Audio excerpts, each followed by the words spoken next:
Gamma gamma आ जाओ फिर। 12वीं च अत बदमाशी वाली करती, बापू ने कराता चक फौज विच भरती। सेंटर रंग रूटी कड्डी कट मार मार के, जोंटर कोट सी सफाई बन करती। बेजती परूप साडे काम पुठे मुड तू, फकरे दी गाल साडे तख्ती आ मड़ती। हालण चो किधर गए सू भी नी लभणी। तंगी किन्नी मर्जी आ वीरे, पर फौज नहीं छड्डनी, पर फौज नहीं छड्डनी। 4 बजे संतरी दिंदा लत्तों फड़ ठा जी, नंबर आ तेरा काका लेके आ चा जी। अखा च ड्यूटी वाली नींद पई रड़के, ताकियां ना वज्जा मूरे दिसदा ना राजी। मारदा गराड़े हौलदार सुता वेगे, दिल करे रोक दियां थाई एदे साजी। झाड़ू पोचा लगे जिवें मौलिया बठिंडे दा, रौला पाया जिवें मेरे साले दा बियाजी। भजदे ग्राउंड नूं आ सीटी जदों बजणी। तंगी किन्नी मर्जी आ वीरे, पर फौज नहीं छड्डनी, फौज नहीं छड्डनी। आ मेरा फेवरेट आ वीरे, सुन के 1 2 3 4। ऐतवार कल चेहरा फुल्लां वांग खिलना, 8:30 फालन च बच्चा बच्चा मिलना। देसी ओदा रोल काल 1.5 घंटा बन्निया, सावधान करता ता मना काका हिलना। लंगर ते वंडता स्टोर मैन कब्बा सी, कट दे प्याज आखे आलू नहीं ओ छिलना। रोटियां लवा लो पर सब्जी नहीं कटनी। ओ तंगी किन्नी मर्जी आ वीरे, पर फौज नहीं छड्डनी। हर रह गुजर पे शम्मा जलाना है मेरा काम, तेवर है क्या हवा के ये मैं जानता नहीं। डायलॉग विद वेटरन्स की आज की कड़ी में हमारे साथ हैं सिपाही कुलवंत सिंह चहल जी। आप 17 सिख रेजिमेंट टाइगर बटालियन से रिटायर्ड हैं। आज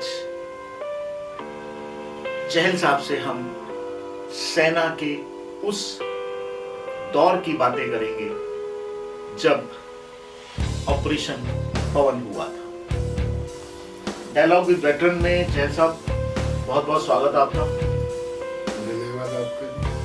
मेरी तरफ से सारे साथियों को जय हिंद, वंदे मातरम, वाहिगुरु जी का खालसा, वाहिगुरु जी की फतेह।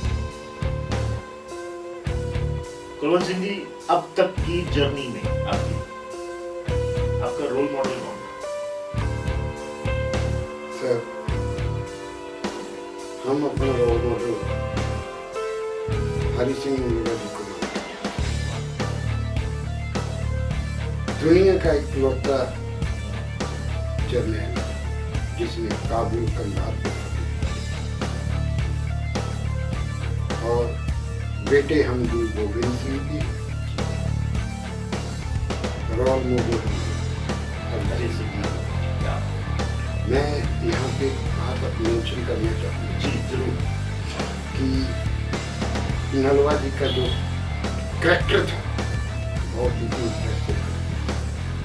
आपने बानी बेगम का किस्सा सुना होगा कि उसका जो मंगेतर था वो काफ़ी बहादुर था, लेकिन जब से पता लगा कि ये तो पठानों को जो सलवारें पहनाई थी उन्होंने पहनी थी, वो हरि सिंह नलवा के डर से ही पहनी कि जब उनकी फौज आती थी वो तुरंत बुर्का पहन लेते थे, ऊपर कर लेते, नीचे तलवार देके कहते थे छोड़। तो बानो बेगम ने बोला कि वे बंदे को 2 तरीके से जीता जा सकता है, या खलक से या खलाक से। खलक कहते तलवार को, खलाक कहते जीत। तो जब वो हरि सिंह नलवा जी के पास पहुंचती है और उनको कहती है कि मुझे आप जैसा बेटा चाहिए, काफी मना करने के बाद जब वो नहीं मानी तो उन्होंने अपने सेवादार को बोला एक शॉल लेके आया और जाके उसके सिर पे दे के और उसको नमस्कार किया, बोला जाके बोलो कि आपके हरि सिंह नलवा तेरा धर्म का पुत्र। इसलिए अपना बहुत बढ़िया सर, बहुत बढ़िया।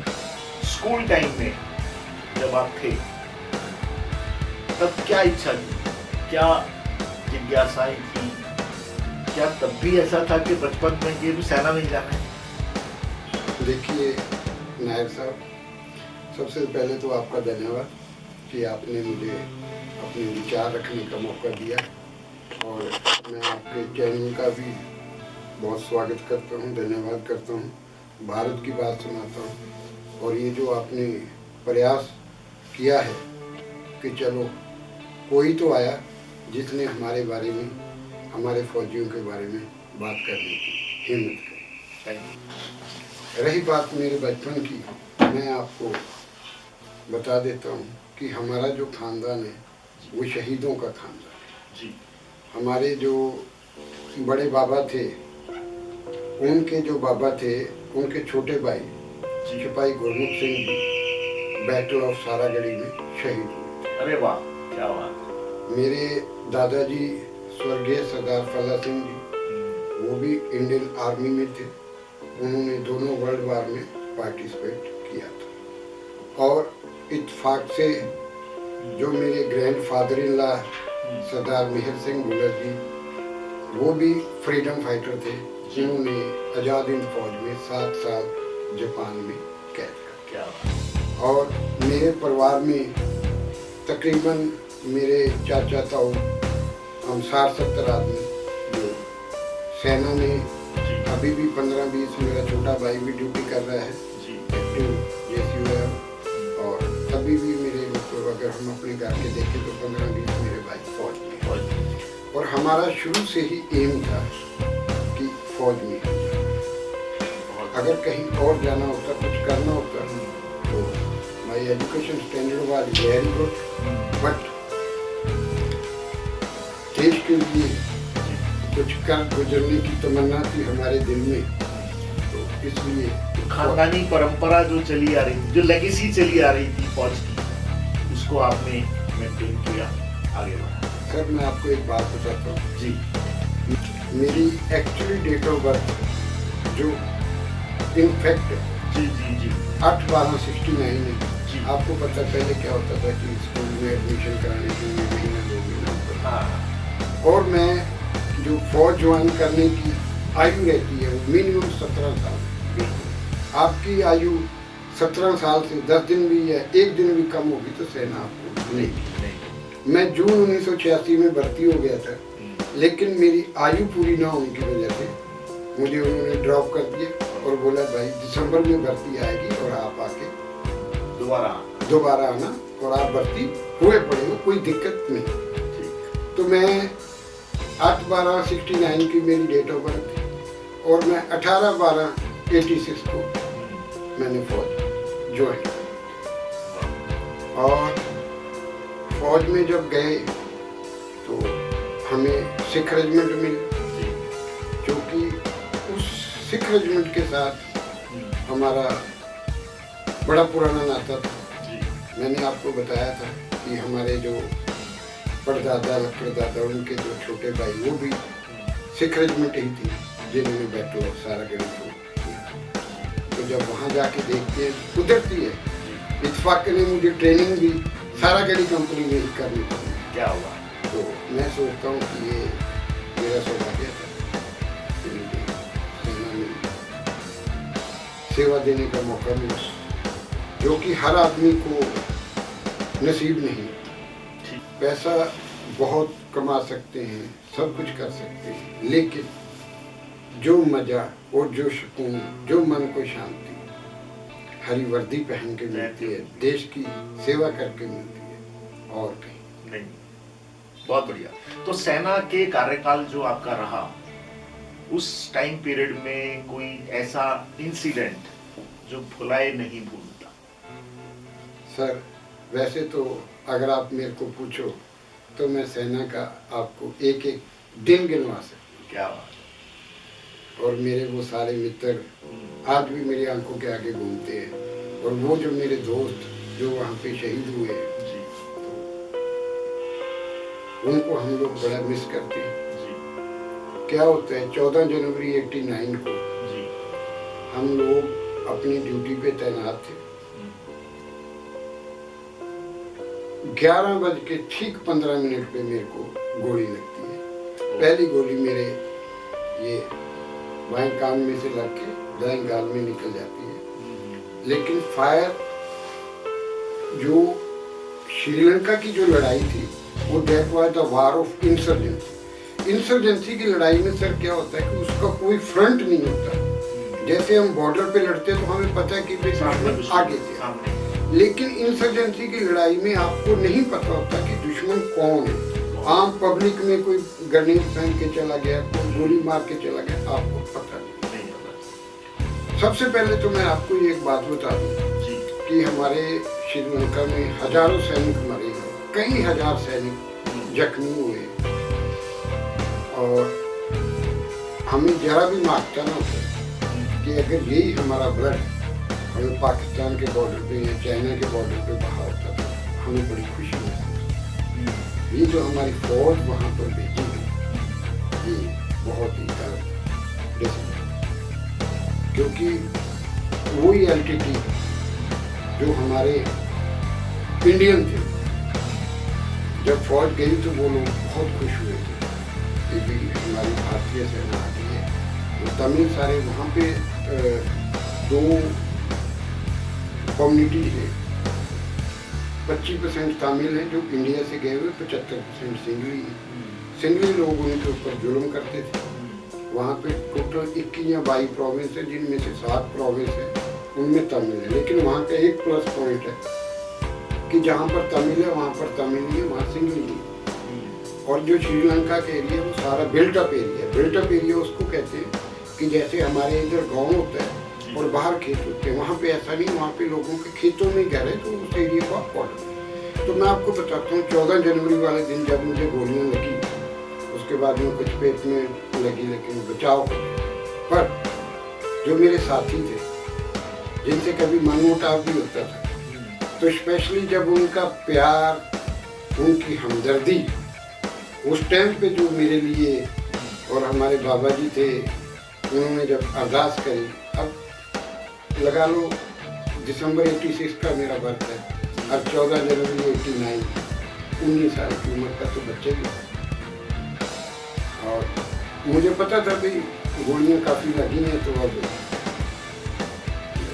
मृत्यु तो निश्चित ही है। पर हम वाणी पढ़ते थे, मैं चौपाई साहब का पाठ करता था, और वाणी में बड़ी शक्ति होती है। तो प्लस में ये जो हमारी हरी वर्दी है, भारत माता की जो वर्दी है, और हमारी जो रेजिमेंट है, सिख रेजिमेंट है, इसके ऊपर गुरुओं का विशेष आशीर्वाद है, इसमें कोई संदेह नहीं। तो हमारे बाबा जी ने अरदास करी, बोला बेटा तू तो बड़ी ऐश करेगा जिंदगी में। मैं कहा नहीं बाबा जी, अरदास कर दो कि जान सौखी निकल जाए। बोला नहीं बेटा, तूने तो बड़ी ऐश करनी है। तो वो सर जो 14 जनवरी वाला वाकया है, उसको मैं भुला नहीं सकता। और उस दिन जो हमने, या जो मेरे साथियों ने जो एक्शन लिया था, जहाँ जहाँ पर बोला भी यहाँ पे मोटर का गोला दागना है, उन्होंने दागा। और मेरा तो अकेले कैजुअल्टी थी, लेकिन उनका एंटिटी का काफ़ी भारी मात्रा में नुकसान हुआ। ये जो वाकया है ये कभी नहीं भूलेगा, नहीं भूलेगा सर, बिल्कुल भी।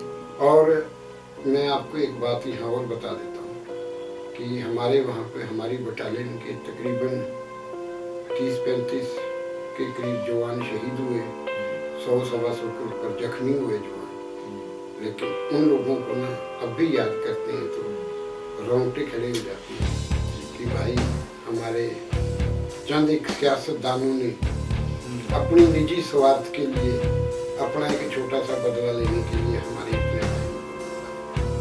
एक बात मैं सर और यहाँ मेंशन करना चाहूँगा कि श्रीलंका में किसी जवान की डेड बॉडी भी इंडिया नहीं आती थी। ये तो भला हो वाजपेयी साहब का, जब 99 में कारगिल का वार हुआ, तब से जवानों की जो अर्थियाँ हैं वो गाँव में बढ़िया ताबूजों में आने लगी, और जिला एडमिनिस्ट्रेशन को आदेश मिले कि उस एरिए के डीसी साहबान, एसपी साहबान, एमएलए साहबान, मंत्री साहबान आएंगे और सैनिकों को श्रद्धांजलि देंगे, उन्हें अंतिम विदाई।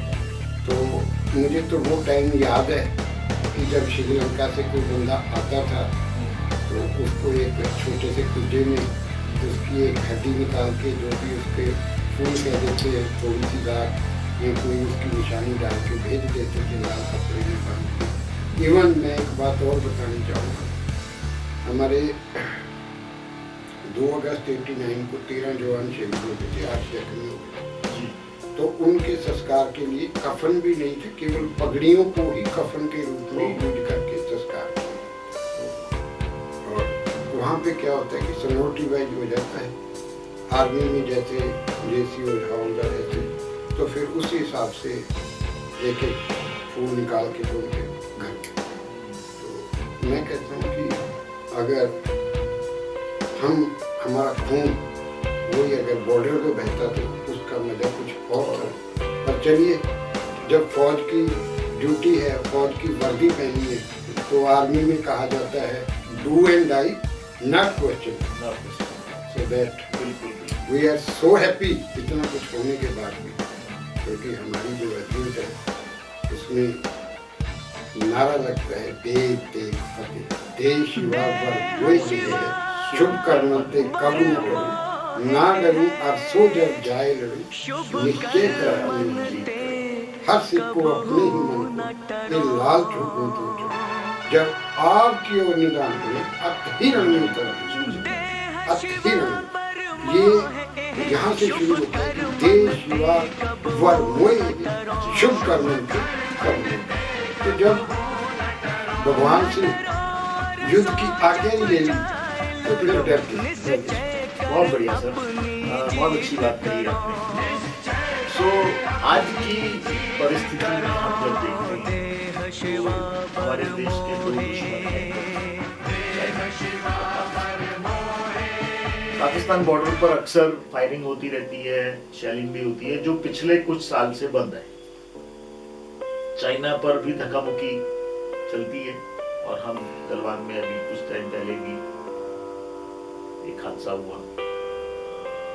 पर अगर ये दोनों देशों की सेना, हमारी सेनाओं को अगर दोनों देशों से एक साथ लड़ना पड़ा, उस स्थिति में आप भारतीय फौज में रहे हैं, उस समय में और आज के समय के अंतर को देखते हुए आज क्या स्थिति है? देखिए नायर साहब, पाकिस्तान जो हमारे साथ युद्ध कर रहा है वो एक प्रॉक्सी वार कर रहा है।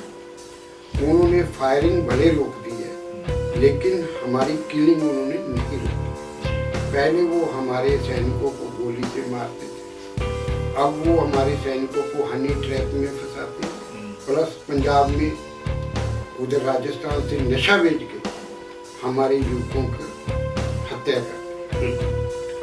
वो तो केवल जब से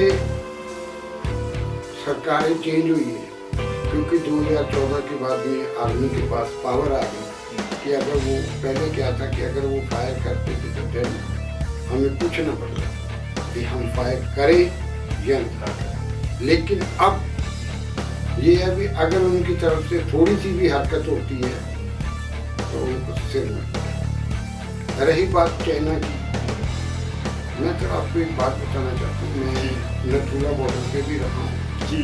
वहाँ पे 94 की बात है, इंफ्रास्ट्रक्चर की इतनी ज़्यादा कमी थी कि अगर वहाँ पे मैं बताता हूँ, बाबा हरभजन सिंह जी की जगह है बिल्कुल, और वो देखिए हमारे सैनिकों की बहादुरी में प्रणाम करता हूँ, बाबा जी को सैल्यूट करता हूँ कि बाबा जी शहीद होने के बाद भी अपनी ड्यूटी बखूबी निभा आज भी निभा रहे हैं। बाबा हरभजन सिंह जी 2 महीने की छुट्टी आते हैं सिक्किम से, वो दिवाली के आसपास का महीना रहता है, उन 2 महीने में वहाँ पर ओपी अलर्ट चलता है। अच्छा, हमें मालूम है कि वो 2 महीने सेना को निकालने, कैसे बॉर्डर पे पहुँचना, क्योंकि इंफ्रास्ट्रक्चर की बहुत ज़्यादा कमी थी, बड़ी दिक्कत आती थी कि लाइन ऑफ कंट्रोल के पास पहुँचने में 2-3 दिन। लेकिन एट प्रेजेंट अभी डेवलपमेंट काफ़ी हुई है और अब हम किसी भी बॉर्डर पे मैक्सिमम टू मैक्सिमम आधे घंटे में पहुँच सकते हैं। बॉर्डर पे तकरीबन सड़कों का निर्माण हो चुका है, हवाई पट्टियाँ बन गई हैं, इवन टनल काफ़ी बन गई हैं, जो रास्ते बिल्कुल शॉर्टकट हो गए। रही बात पाकिस्तान की और चाइना की, मैं कहता हूँ चाइना के साथ एक कंट्री और भी है। मुझे मेरी सेना पे इतना भरोसा है कि हम इन दोनों देशों को तो दूर चटा देंगे जब मर्जी हुआ। मुझे पता है कि हमारी जो सेना है जी वो बहुत ही बहादुर है। और मैं आपको एक बात और बताता हूँ, स्पेशली हमारी जो 6 रेजिमेंट है, तो हमारी रेजिमेंट तो वो है जिसको गुरुओं का आशीर्वाद प्राप्त है। और हमारे शहीद सिंह, हमारे बाबा दीप सिंह जी, जो बिना गर्दन के भी लड़ सकते हैं, बिल्कुल, तो वो क्या नहीं कर सकते। वाहिगुरु की कृपा चाहिए, आशीर्वाद चाहिए। जी पाकिस्तान और चाइना को तो हम खड़ा नहीं। हाँ कि ठीक है, अभी जैसे गलवान घाटी में हमारा नुकसान हुआ, उन्होंने उन पैलेट्स का इस्तेमाल करा जो बिल्कुल गैर कानूनी है। पैलेट्स का वो समय तो उसमें वो रेज के जरिए हमारे जवानों को वो टेम्परेचर इतना ज़्यादा बॉडी का हो जाता है कि बंदा वो सुन्न हो जाता है और बंदा बेहोश होता है, क्योंकि चाइना हमेशा धोखा करता है। मैं बताता हूँ चाइना के बारे में। हमारे पंडित जवाहरलाल नेहरू जी ने उनको अरुणाचल प्रदेश का वो एरिया दे दिया जो एक स्विट्जरलैंड, आपको शायद मालूम होगा कि ये जो वीटो पावर है ये इंडिया को मिल रही थी, ये नेहरू जी ने चाइना को दी है। अगर नहीं देते तो चाइना कितनी थी। आप जाके देखो चाइना के बॉर्डर पे, चाइना रोज 1-1 इंच आगे था। हमें पाकिस्तान तो वैसे ही खत्म है। और मैं दावे के साथ कह रहा हूँ कि 2023 में पाकिस्तान का 4-5 टुकड़े होने ये कंफर्म है। मैं तो कहता हूँ सरकार से, भाई रोज के वो कहते हैं ना, रोज के टेंट से एक दिन वो किया अच्छा रहता है। एक बार उनसे हम कर ही लें, क्योंकि 62 में तो ये था ना कि भाई हमारे पास तो हथियार ही नहीं। उस टाइम तो नेहरू जी और गांधी जी कह रहे थे जी सेना की तो जरूरत ही नहीं, हम तो शांति प्रिय। भाई शांति प्रिय जब तक आप स्ट्रॉन्ग नहीं हो तो आपको तो आपका पड़ोसी जीने ही नहीं देगा। अगर आप ताकतवर हो तो आपके पड़ोसी के किसी के एरिया में जरूरत नहीं आपकी तरफ। अभी आपने देखा होगा थोड़े दिन पहले अरुणाचल में क्या शुरू हुआ, उनके 700 जवान थे, हमारे 70 जवान कैसे मार के भगाया। और चाइना में आज की डेट में इतनी बुरी हालत है, चाइना के जवान इंडिया के साथ लड़ने को तो वो आते ही नहीं, उन्हें इतना भय है। नए थे वो 2.5 फुट के चीने, हम 7-7 फुट के हमारे जवान क्या कर लेंगे। उनको तो 10-10 को हम वैसे ही गोली में उठा के लिए।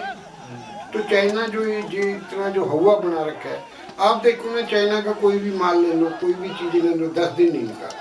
तो इनके ऐसे ही वेपन कितने दिन निकाल। मैं सरकार की तारीफ करता हूँ कि अब हमारी जो आर्मी है वो आर्मी पहले वाली आर्मी नहीं है। अब हम परमाणु में भी सक्षम, हमारे पे राफेल भी आ चुके हैं, हमारे टैंक इंडिया में अपने बन चुके हैं और हमारी BMP अपनी बन चुकी हैं और टैंक हमारे बॉर्डर चाइना बॉर्डर पे पहुंच चुके हैं। और अब हम सक्षम हैं कि हम चाइना को मुंह तोड़ जवाब दे सकते। देखिए मैं कितना हैरान हूँ कि हमारे पुराने नेताओं ने वहाँ पे कुछ डेवलपमेंट नहीं करी कि इसको चाइना यूज कर लेगा। भाई फिर आप दिल्ली में बिल्डिंग क्यों बना रहे हो, इसको भी छोड़ दो। ठीक बात। जिंदगी जो है जिंदा दिली का नाम, अगर हम डर गए तो जो डर गया सो मर गया, तो फिर हम करेंगे क्या। भाई हम किस लिए हैं, हम फौजी किस लिए हैं। मैं तो कहता हूँ आज भी युद्ध लगे, हमें आप मौका दीजिए, हम तो लड़ने मरने को फिर से तैयार हैं। एक बार पहले 14 गोली खाई, 40 और खा लेंगे, लेकिन देश को झुकने, वो भी चीनियों के। और रही बात पाकिस्तान की, तो आपने देख ही लिया कि पाकिस्तान का हासिल क्या है। वो तो 1-1 किलो आटे के लिए तरस रहा है, क्योंकि अंग्रेज बहुत समझदार था, बड़ा सियाना था।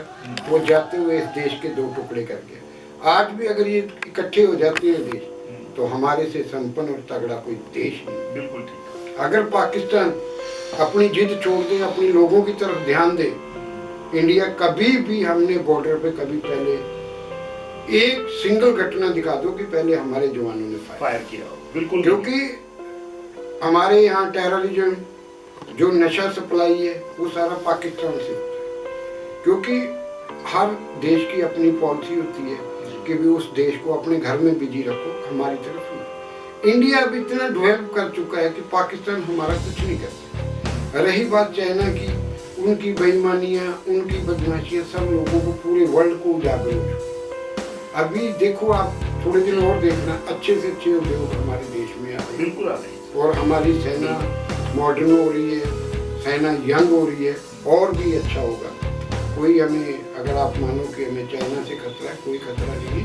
एक बार मैं तो कहता हूँ कि हमें मौका दे दो, ताकि 2023 में पाकिस्तान का तो मलिया मीट होना ही होना है, थोड़ा चाइना का भी कर लें, क्योंकि जो जगह हमारी गई है, क्योंकि मैं आपको बात बताता हूँ, चाइना में हमारा बहुत कुछ है।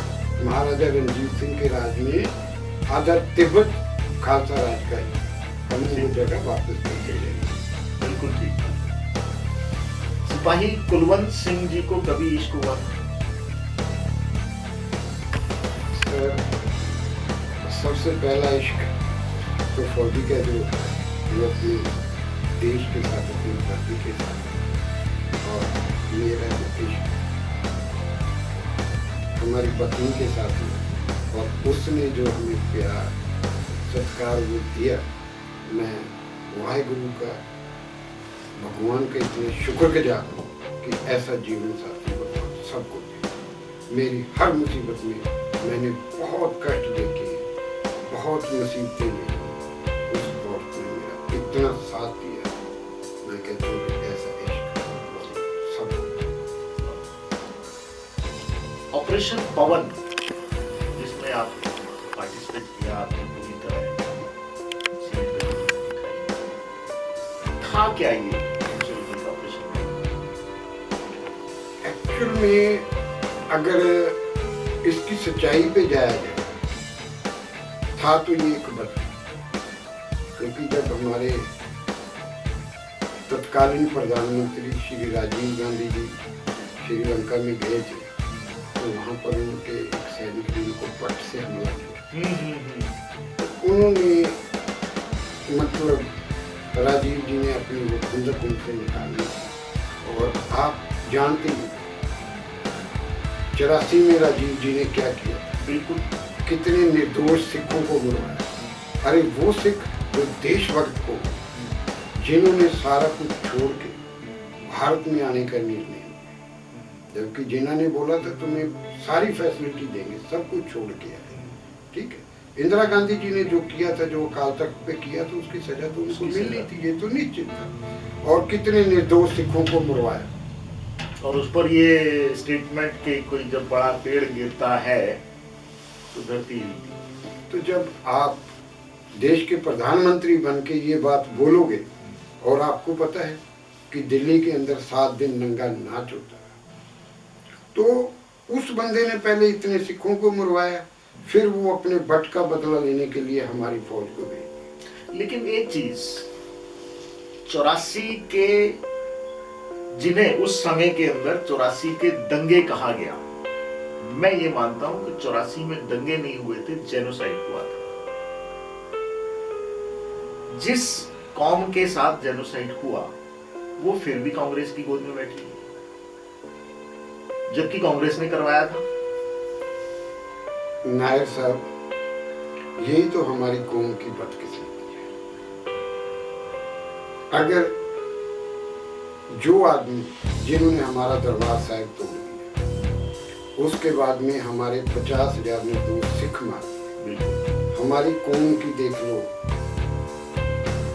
मैं क्या कहूँ इसको, कि 3 बार उसकी सरकार पंजाब में, और जो बंदा देश का प्रधानमंत्री होते हुए ये बात कहता है, जब बड़ा पेड़ गिरता है तो धरती हिलती है।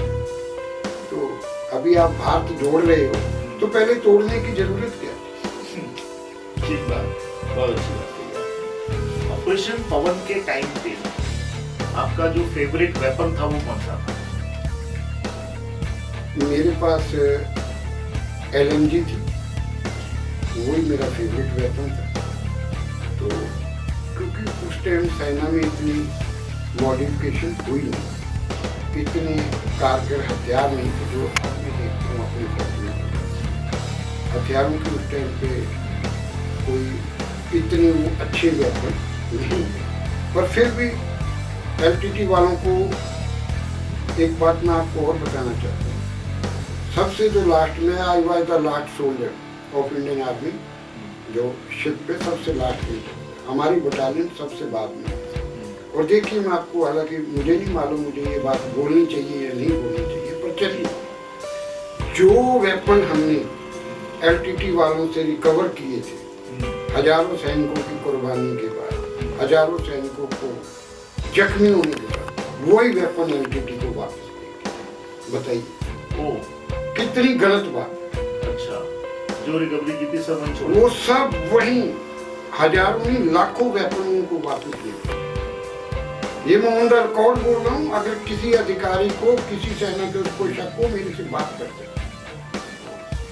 बताइए इसका मतलब क्या हुआ कि आपने तो हमारे इमोशन के साथ खिलवाड़। किसी बंदे ने नहीं, किसी सेना के अधिकारी ने कोई आवाज नहीं उठाई। क्यों नहीं उठाई?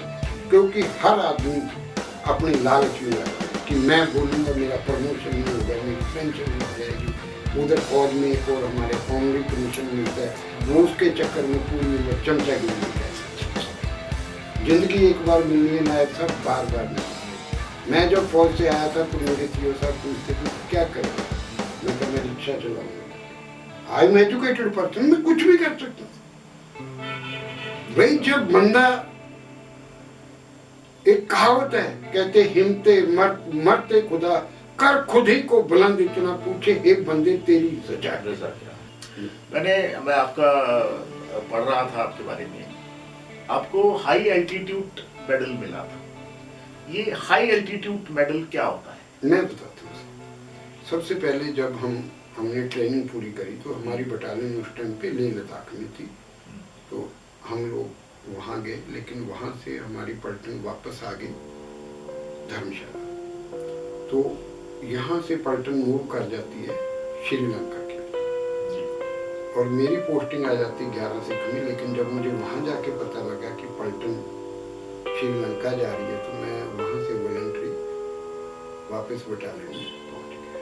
तो उसका भी वहाँ के मेडल, वूंड मेडल, विदेश सेवा मेडल, और ये जो हाई एल्टीट्यूड मेडल है, जब आप कुछ ऊंचाई से ऊपर ऊंचाई पे, पर्वतों पे, समुद्र तल की ऊंचाई से 5000 फुट ऊपर की ऊंचाई पे आप सर्विस करते हो, उसको हाई एल्टीट्यूड। जैसे नथुला बॉर्डर है वो हाई एल्टीट्यूड, तो उसको हाई एल्टीट्यूड। आप विदेश में जैसे श्रीलंका के मेडल है, वूंड मेडल है, उसे सेवा मेडल, तो वो जो मेडल सारे आपको जिस हिसाब से, फिर आपके सर्विस के हिसाब से मेडल होते हैं। 9 ईयर का एक अलग है, फिर जैसे जैसे सर्विस बढ़ती है ये। और जो आप हाई एल्टीट्यूड की बात कर रहे हो, हाई एल्टीट्यूड समुद्र तल से कितनी हाइट पर हम रहे, मैक्सिमम हाइट, उसके लिए मेडल मिलता है। और हाई एल्टीट्यूड का जो वेदर होता है वो काफी दिक्कत वाला होता है। काफी हम तो वो फौजी है कि हमारे मरने के बाद हमारी ड्यूटी भी देती है। तो हाई एल्टीट्यूड समुद्र तल से काफी ऊंचाई के ऊपर से हाई एल्टीट्यूड। आपने फौज में अपना समय दिया, और उस समय की जो लड़ने की टेक्निक थी, वेपनरी थी हमारी, आज की स्थिति को अगर हम देखें, अब अगर वॉर होगी तो कैसी? देखिए समय के मुताबिक वार भी चेंज होती जाती है। देखिए पहले जब हमारी सेनाएं लड़ती थी वो तीरों से, बालों से, तलवारों से लड़ती। उसके बाद में फिर स्मॉल आर्म्स आ गए, फिर थोड़े और बड़े वेपन्स आ गए। अब जो वार है अब टोटली चेंज हो गया। अब जो सिस्टम है वो न्यूक्लियर वार का सिस्टम है। न्यूक्लियर वार किसी भी देश के लिए सुरक्षित नहीं है, फायदे का सौदा नहीं, ये मानवता के लिए बर्बाद है। और अगर आज मैन टू मैन युद्ध होगा तो इंडियन आर्मी इतनी सक्षम है किसी को टिक नहीं। रही बात है अगर परमाणु युद्ध भी होगा तो हम भी पूरी तरह से सक्षम हैं। बिल्कुल हाथ करने को आरसी के पढ़े लिखे तो फारसी के। भाई जब हमारे ऊपर आप आक्रमण करोगे तो हमारे को सिद्धांत है, हमारी सिख रेजिमेंट है, हमारा सिद्धांत है, घर पे आए हुए को देख और चढ़ के आए हुए को तेज। जब आप हम पे आक्रमण करोगे तो भाई हम तो ईद का जवाब वापस ऐसे देंगे। बहुत इस देश को हम झुकने नहीं देंगे, बहुत मिटने नहीं देंगे। डायलॉग विद वेटरन्स की आज की कड़ी में हम बात कर रहे हैं कुलवंत सिंह जी से। Kulwant Singh ji, dialogue with veteran के इस प्लेटफॉर्म पर आप आए हमारे स्टूडियो में, आपका बहुत बहुत धन्यवाद। मेहर साहब, आपका भी और आपकी सारी टीम का बहुत बहुत धन्यवाद। भारत की बात सुनाता हूँ चैनल ने ये जो पहल करी है, मैं आपका तहे दिल से स्वागत करता हूँ। मेरी तरफ से आप सब साथियों को जय हिंद, वंदे मातरम, वाहिगुरु जी का खालसा, वाहिगुरु जी की फतेह। डायलॉग विद वेटरन्स की आज की कड़ी को यहीं समाप्त करते हुए दोस्तों, मेरा फिर आपसे वही आग्रह कि यदि मेरा प्रयास आपको पसंद आए तो वीडियो को शेयर जरूर करिएगा। वीडियो पर कमेंट्स हमारा उत्साहवर्धन करते हैं और हमें ये पता चलता है कि आप वेटरन से मिलना चाहते हैं, उन्हें सुनना चाहते हैं। कमेंट्स करते रहिए। भारत की बात सुनाता हूं, डायलॉग विद वेटरन्स। नमस्कार, धन्यवाद, जय हिंद।